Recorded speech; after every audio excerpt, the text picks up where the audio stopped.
Welcome back to my channel. তো আজকে হচ্ছে শুক্রবার, আর শুক্রবার মানে দৌড়ের উপর একটা দিন, মানে যেসব কাজ 1-2 মাস ধরে হয় না ওইগুলো আর কি শুক্রবার আমি সমাধান করে ফেলি। তো যেমন দেখতে পারতেছে এটা হচ্ছে আমার বিখ্যাত বারান্দা বাগান, বাট দেখতেই পারতেছে গাছগুলোতে ময়লা পড়ে মানে মরুভূমির মতন অবস্থা হয়ে গেছে। আর এই টবটা প্রায় 1-2 মাস আগে ভেঙে গেছে কোনা দিয়ে, যার কারণে পানি দিলে গাছের মাটিতে পানি পৌঁছাতে পারে না। তো সেজন্য আজকে ভাবলাম যে এই বাগানটা একটু পরিষ্কার করি, প্লাস টবটা একটু রিপোর্টিং করি। তো এটা নিয়ে আজকের ভিডিওটা। তো ফার্স্ট আমি ছাদে চলে আসলাম, মানে আসার পর আমি ভাবতেছি যে এই 10-20 কেজির টব আমি কেমনে নিচে নামাবো, মানে টবের ভিতর মাটি সহ এখন 2 সিঁড়ি পার করে দেন আমার নিচে নামাইতে হবে। তো তারপর হচ্ছে টবের ভারটা আমি একটু উঁচু করে মাপলাম, অ্যান্ড এইটা অনেক ভারী ছিল, তো সেজন্য টানতে টানতে সিঁড়ি পর্যন্ত নিয়ে গেলাম।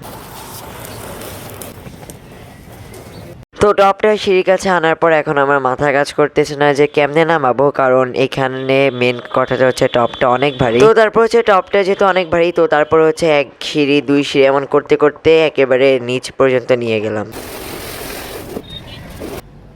তো তারপর হচ্ছে লাল টপটা নিচে আনার পর মনে হলো যে অনেক বড় একটা ঢকল আমার কাছ থেকে মাত্র চলে গেলো, অ্যান্ড তারপরে হচ্ছে আমি আমার এই গাছটাকে বারান্দার ধারে আনলাম। হ্যাঁ, তারপরে দেখলাম যে এটা চারপাশে অনেক কাটা, মানে এটা চাইলে এখন ধরে মানে টপটা রিপোর্টিং করতে গেলে অনেক সমস্যা হবে। তো সেই জন্য ছুরিয়ে নিয়ে এটা চারপাশে যত মানে পুরাতন পাতা ছিল ওটা কেটে ফেল।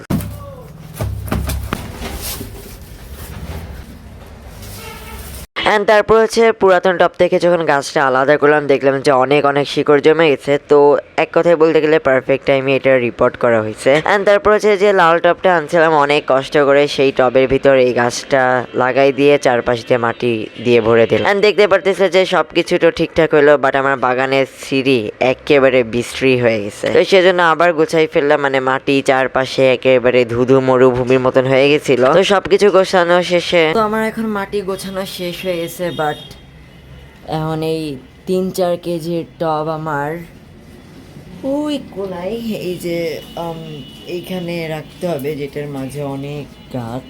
তো এখন এই লাল টব কোনায় রাখার জন্য মাঝের যে কয়েকটা গাছ আছে এগুলো সরাই দিয়ে একটা রাস্তার মতন করে ওই কোনায় লাল টবটা রেখে। আর নিচে দেখলাম যে এক গাদা ময়লা। তো এখন ভাবলাম যে যেহেতু আজকে শুক্রবার সময় পাইছি, তো একবারে সবগুলো কাজ সেরে ফেলি।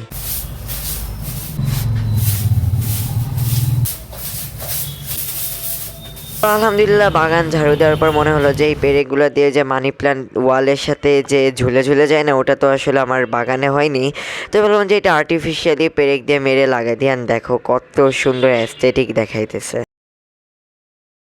অ্যান্ড তারপর আমরা বাগানের যে গাছগুলো যেই জায়গাতে সাজানো ছিল ঠিক সেরকম ভাবে সাজাই ফেলতে, অ্যান্ড এইটা হচ্ছে আমার বাগানের ফাইনাল গোছানোর রূপ।